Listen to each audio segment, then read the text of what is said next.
Les dossiers de la Deux planches ce soir sur le déroulé du Massa 2022 qu'avait offert le marché des arts du spectacle d'Abidjan cette année. Nous aurons des réponses dans quelques minutes. En Ukraine, le conflit s'étend à l'ouest. Des frappes sur une base militaire près de la Pologne ont fait 9 morts. Bonsoir, merci de suivre le 19h.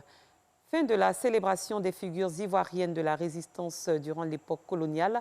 Durant un mois, la jeunesse ivoirienne, à la faveur de l'Ivoire Black History Month, a remémoré l'histoire de la Côte d'Ivoire à travers la visite de sites mythiques de la résistance noire africaine. Un dîner gala s'est tenu le samedi 26 février aux Deux Plateaux dans la commune de Cocody pour marquer la clôture de cette période d'activisme. Abdou Guira, Anissette Konan-Blessing. Ils sont tous réunis ce soir pour assister au gala de clôture du Ivoire Black History Month. Ce gala met ainsi fin à un mois de célébration des grandes figures de la résistance ivoirienne à l'époque coloniale. Le gala, en fait, c'est la prothéose de 28 jours de célébration, c'est-à-dire le mois de février durant. Et il nous permet en fait de pouvoir remercier l'ensemble de nos bénévoles. Visiter l'histoire du et pas de là, nous sommes dépendants de la saleté, en parlant de formes de résistance et des raisons de résistance et de la finalité de au niveau de notre. À l'initiative de ce gala, un groupe de jeunes web activistes qui militent pour la restauration de l'identité noire africaine. Bien sûr, c'est pas de l'orchestre Superman, ce sont ces personnes-là, ce sont ces dessins animés, ces héros-là qui redéfinir aussi les limites de nos capacités, de repousser les limites de nos capacités, de voir plus loin, de construire l'avenir, mais sans oublier nos racines. C'est intéressant d'être ici aujourd'hui, ce soir, pour honorer les résistants ivoiriens qui ont lutté pour nous et pour notre liberté. Le Ivoire Black History Month, c'est aussi des prestations artistiques et plusieurs panels sur l'histoire de la résistance ivoirienne.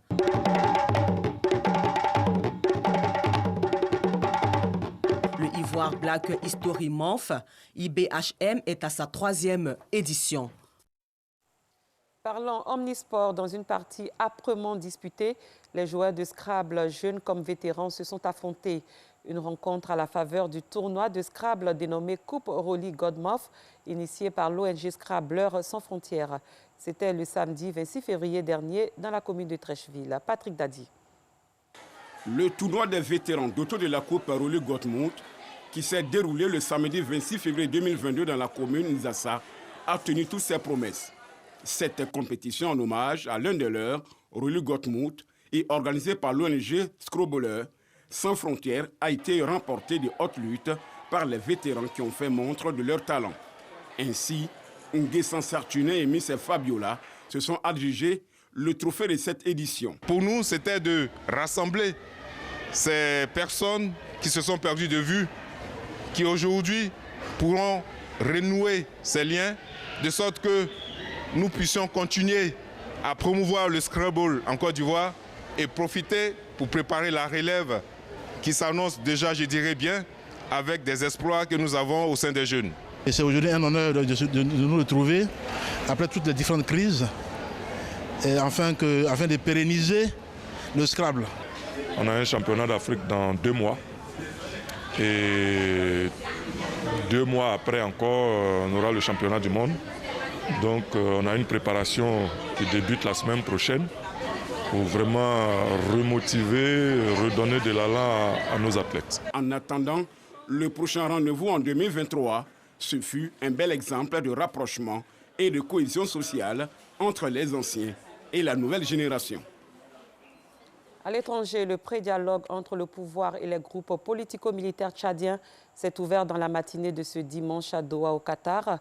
L'objectif de ces discussions est censé permettre la participation de tous les groupes rebelles tchadiens au dialogue national inclusif prévu à N'Djamena au mois de mai.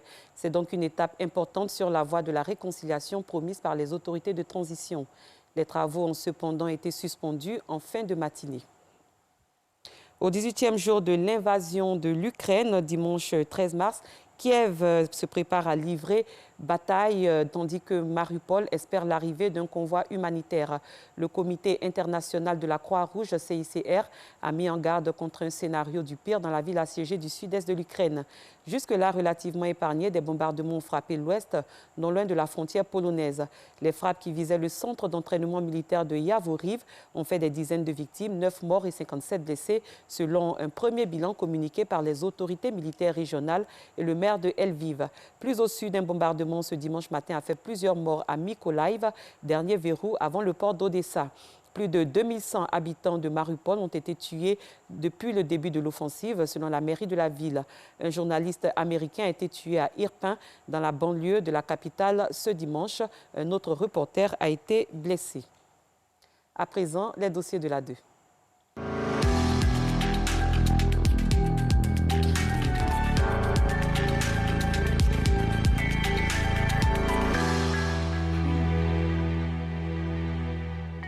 La 12e édition du marché des arts du spectacle d'Abidjan a refermé ses portes hier.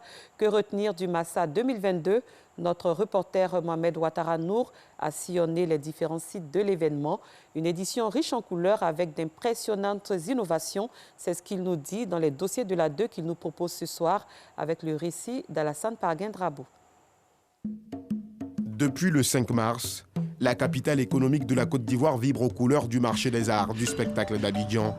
Des drapeaux de couleur orange et blanc flottent sur les principales artères de la ville d'Abidjan. Le Massa, événement biennal pour promouvoir la culture africaine et célébrer le panafricanisme à travers des spectacles et des représentations artistiques.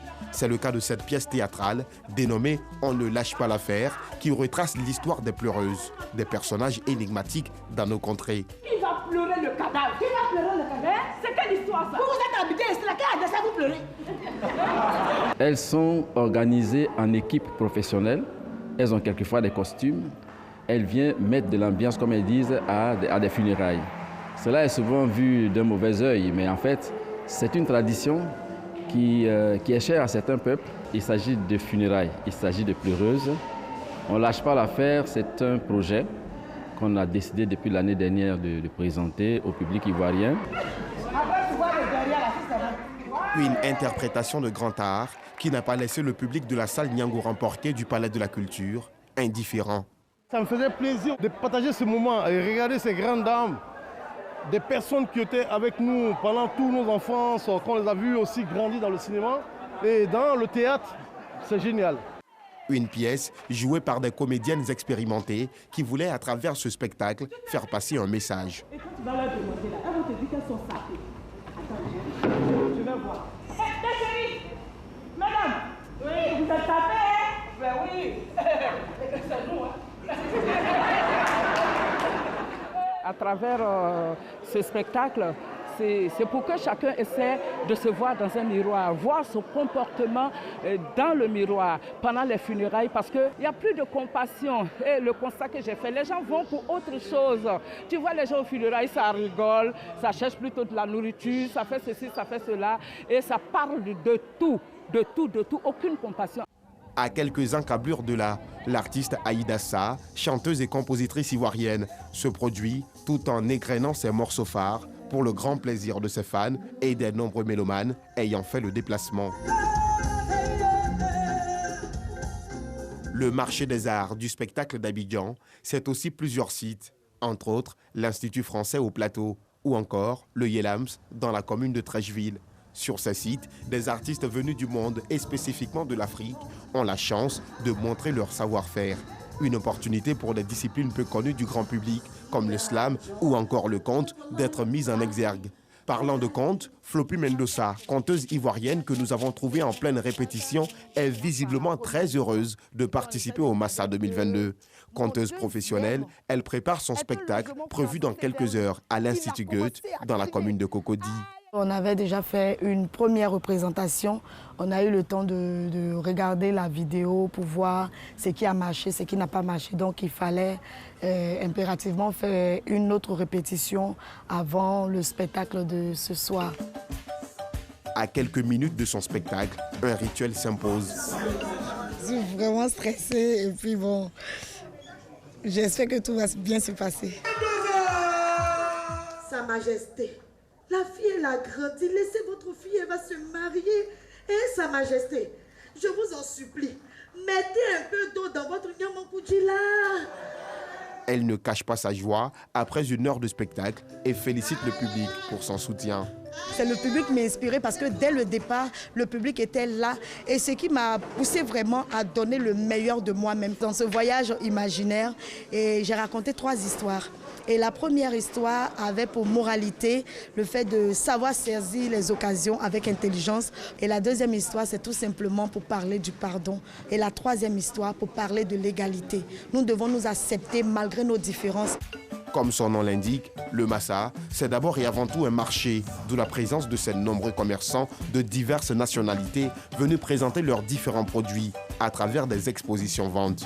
Le Massa, c'est aussi des stands gastronomiques. Il y a d'autres qui n'ont jamais vu du poisson braisé et puis à checker. Ils voient, quand on les présente, ils veulent manger.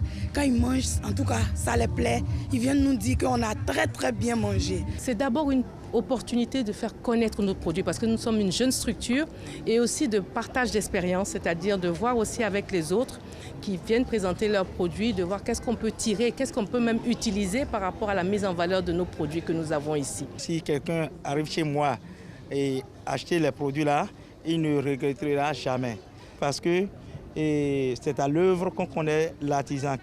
Exposition de divers produits, présence de stands gastronomiques, un véritable bonheur pour les amateurs de la mode africaine et les férures de bonne cuisine. Je suis venue aujourd'hui voir les différents stands du Massa et j'ai déjà eu une bonne impression. Les stands sont bien, on y trouve du tout de chaque pays déjà et c'est bien en fait. C'est très bon, c'est très bien préparé avec des gens très accueillants et des plats délicieux.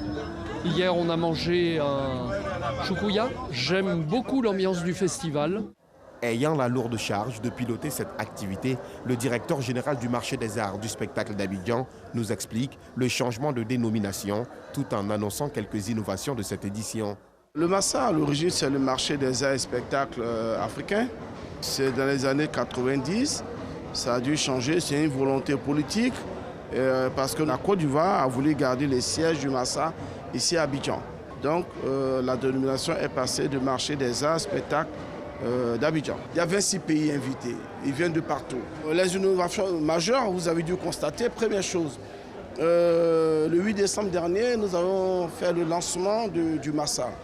Ce lancement avait pour objectif de réchauffer l'esprit des gens, l'esprit des artistes, l'esprit même des mélomanes pour leur dire attention, au mois de mars, on aura le Massa sur Abidjan. La deuxième innovation, vous avez constaté qu'il y a une mascotte Massa. Cette mascotte qui représente un symbole culturel, hein, qui est le tam-tam. La troisième innovation, c'est qu'il y a une hymne du Massa. Et cette hymne va voyager vraiment de par le monde entier.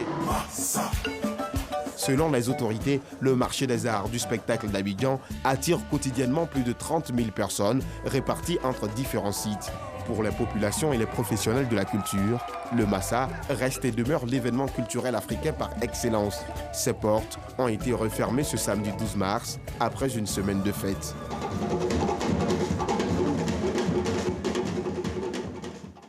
Cette édition est à son terme. Merci de l'avoir suivi. Très bonne soirée. Je vous retrouve demain pour un autre journal.